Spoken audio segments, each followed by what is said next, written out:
Okay, so here's an update of the bathroom remodel.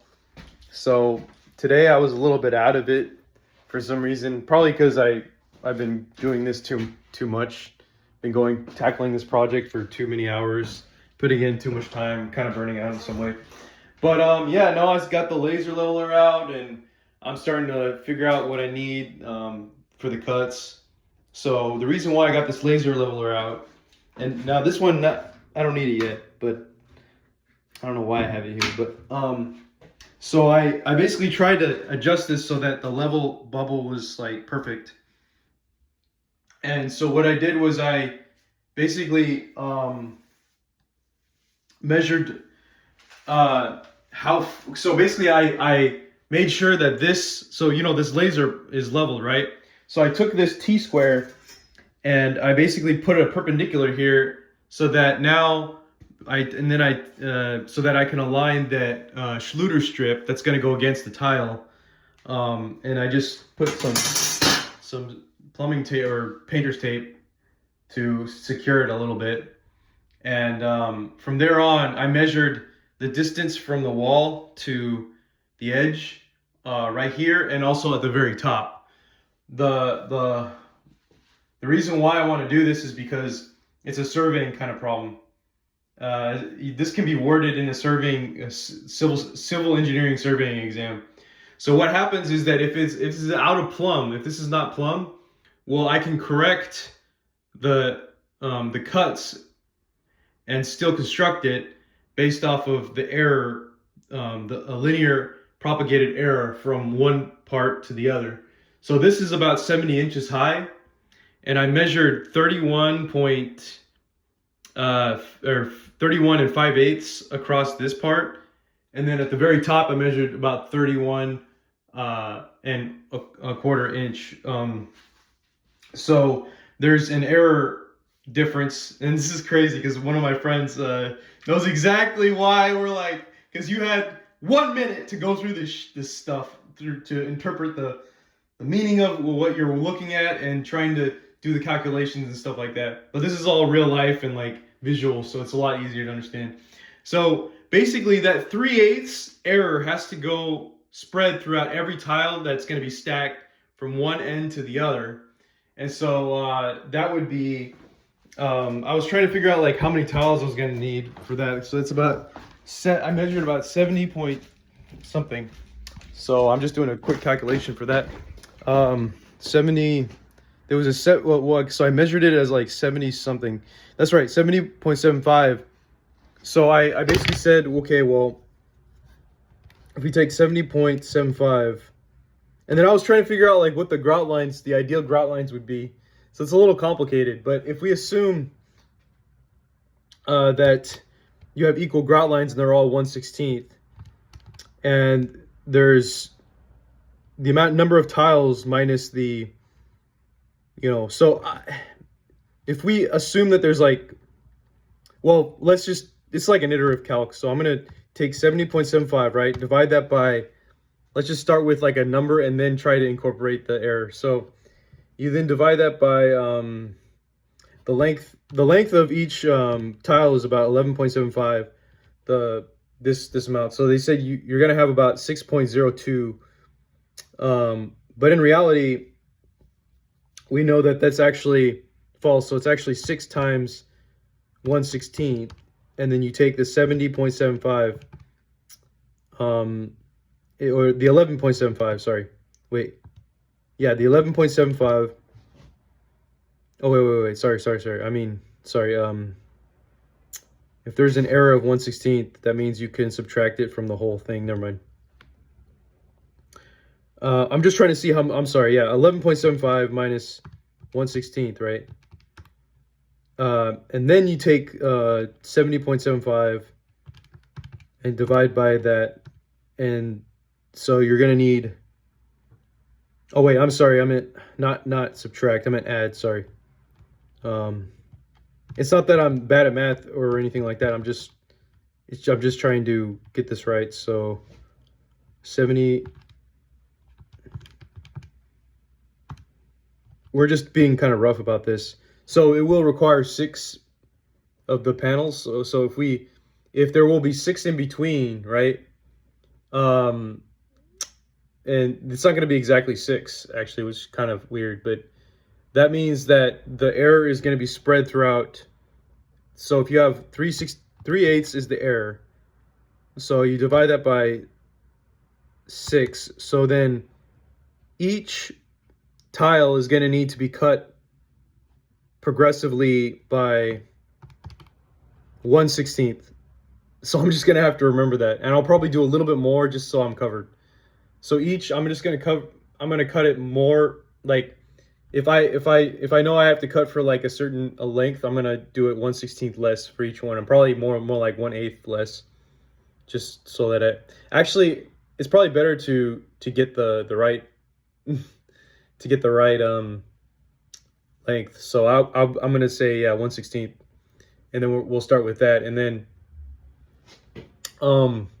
so that's kind of interesting to note that how that works, because if I had just assumed that they were all the same cut, right, then I would have cut it, and then it would have been too big, or it would have been too big by the time I got up here.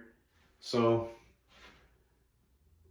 then the line, then I would try to rotate it in place, and then the lines wouldn't be properly done and stuff like that, and then this would be not quite done right, and it would just be a big mess. So I'm glad I figured that out. So just say 1/16 less every time.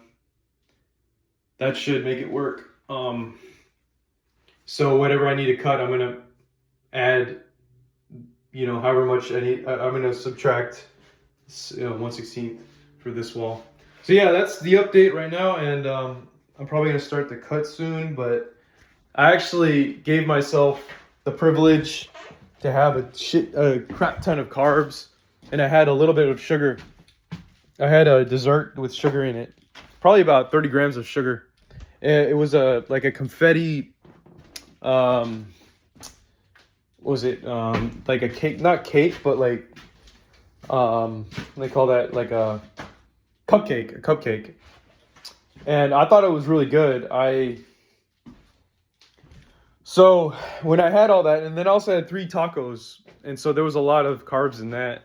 It was like this weird tortilla. So, but it's interesting that like I did all that stuff, like I had that set up like within 5 minutes or 10 minutes or something, and really fast.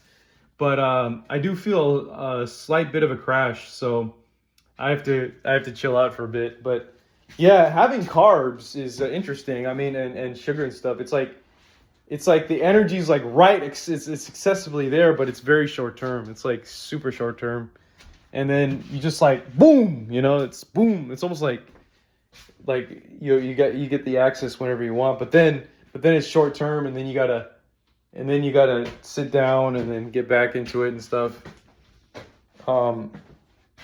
Or like, I don't know, it kind of feels like a drug in a way. It's like you take the heroin or whatever and boom. Whereas like if you're just surviving off of fat, you're literally like kind of going along with the energy of whatever it is, and it's more difficult for you to do a bunch of stuff in a short amount of time. When you're just surviving off of protein and fats. That's my opinion, but seems to be corroborated by what I've been going through too. So like, I strategized a little bit. I actually did go to the gym today too, just before, and I had a high protein meal. I know I shouldn't be eating so much, but I decided to have salmon, and like that salmon thing I told you about, and it was really good. But that was just a strategy because I was feeling kind of down. I was like, how am I going to do this, But, I might not make the cuts right now because, I don't know, I mean, like, I had all those carbs so that I can get the energy going, but at least the short-term energy allowed me to figure that stuff out right away. I didn't even know exactly what I was going to do to with the leveler, because I knew I needed it, but I wasn't sure what I was going to do with it exactly. And so it probably would have taken me more time to figure figure that out. But I don't know. I kind of feel like chilling right now. I mean, it's weird. Like that's the other thing I'm noticing about carbs and sugar is it gives you a sense of comfort. Like it makes you feel kind of like soft. It makes you feel like you could cozy up in, in the corner and just to hug a bear or something, you know. And I was starting to feel that a little bit too. I was like, wait, why do I feel like this? Only women should be feeling like this, not men. But yeah, carbs. I think carbs do that, and same with sugar. But fat can also do that, but not. But you're mostly moving around and stuff, and at that point, at some point, the ketosis is gonna give you energy that makes you more masculine and makes you get through your day with more power. So, but carbs is different. I think you might cuddle in a corner or something and just keep eating, and start having happy thoughts really fast, and then they go away. And then they go away really fast. And then you just go through an emotional roller coaster. I think that's what happens when you're like when you go on carbs. But like so far, it seems like when I focus on just having the fat, I can be more stoic. I don't have to be so emotional about stuff. I mean, you might you might see me showing emotion and all that, but when I get into it, it's more about like trying to, it's not really much of a cortisol thing. It's more about like, like let's, this is what we're trying to do. I'm cold-hearted right now. Let's get this done, kind of thing. So I think with proteins and fats, you become more cold like that. Whereas if you take like carbs, you might have more of a tendency to want to cuddle, and stuff like that. Or the opposite, actually. You might be influenced by other people around you to try to lift heavy weights because it's just, I don't know. There's a sense of I guess the not dopamine, but the group hormone, whatever it's called, is more accessible when you have more carbs or something. I forgot what it's called. I forgot. The group hormone, whatever it's called. But yeah, so that might make you want to lift weights because you're stimulated by the groups of men that you're around or something. So I'm just saying, oxytocin. That's right, oxytocin. And I don't know, maybe that could be it too. It's kind of interesting. I just want to keep giving my thoughts on this because someone might be able to relate and kind of see what's going on. Because I used to have so many carbs and we used to go out to these crazy restaurants with all these carbs and lasagnas and stuff like that with me and my ex. I used to do that with my ex. And every time we would go out, I would always feel like this sense that like everybody was accepting me or everybody was like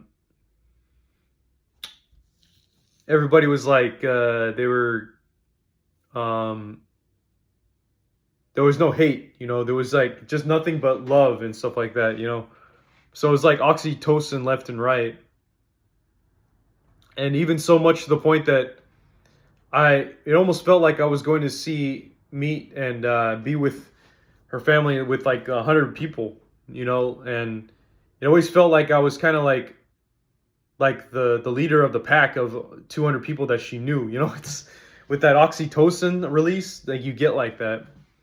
So it's kind of interesting, but I think it could also have the flip effect because when you have that oxytocin, or I should say, when you feel it a little bit, but the environment, it doesn't actually like, I mean, it shows the opposite. Maybe you're getting rejected or you're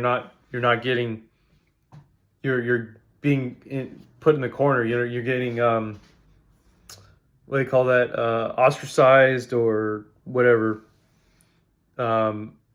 It can maybe have the opposite effect, making you feel like below, like you're the bottom of the barrel kind of person, like you're on the bottom of the hierarchy or something.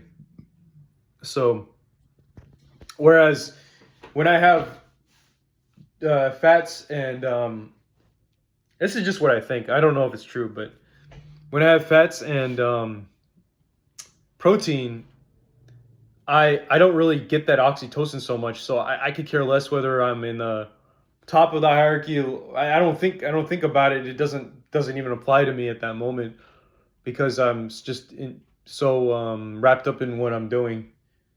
Um, I mean, maybe it's true or not, but like seems like there's a connection between that kind of macro and that kind of outcome. But it could just be that I was just so happened to have a lot of carbs during the time where my oxytocin was really high. Um, I would say that right now there's no immediate situation for me to be like in the top of the hierarchy. There's no immediate situation in terms of that. Um, what I mean by that is like there's no groups that I'm currently in where it's like, oh, I'm the top of the hierarchy. Even at work, like they kind of made it. They kind of, no matter how good you are or whatever, they just try to make you seem middle, like, or where you are based off of the org chart. You know, the org chart. They try to take that whole concept of like, you know, hierarchy in terms of behavior out of the equation and more about the org chart. But you will notice like who would be considered like easily the top, you know, of the hierarchy. But at the same time, nobody goes into the office, so it's really hard. They only do it like once every year, twice a year or something. But that's a little different than first impressions, I think. But anyway, that was but for a while there, people were like, dang, you lost a lot of weight. Like I was considered just top dog from that alone when they saw me like the first time in like months or whatever. But you know, I mean, I don't like, I just don't. It's funny that I feel like with the proteins and the fats, I don't have that sense of comfort. Like I don't have to have that sense of comfort anymore. That's probably related to oxytocin release that I would have with carbs, you know. And I think that's one reason why I love keto, you know, because you could be this way and it just kind of reinforces it. Because I remember there were times where I'd be like this with a lot of carbs and stuff like that, and I would go to sleep and I would actually feel really bad, you know, bad about myself. I'm like, well, why am I not doing this and stuff like that? Whereas now it's like I just get so tired and like so naturally my body's wants me to sleep efficiently and then get up and then just go at it that I don't even I think more about how tired I am near the end of the day. So it's good to get off all that sugar and carbs because then you're not focused on the bullshit that you know that would make you inefficient throughout the day. But just thought I would share that. But anyway, yeah, this is what's going on, and I don't know. Again, like, because with carbs, I think I got that oxytocin in my mind, so now I'm more like it's kind of making me sort of a bitch right now, to be honest. So I might just go to sleep. I don't know, but at least I did this. I'm glad I figured that out. Yeah. That's what happens with all this. I think sometimes with the carbs, like I'll be able to come up with something brilliant within an hour, and then it's like crashing and like I'm overtaken by comfort. You know, I don't know what it is. Whereas with the fats, it's like everything, all the energy is more spread out. Like I would still be working on this, doing something else. I don't know what it would be. Maybe not as direct, but yeah. Thanks for watching.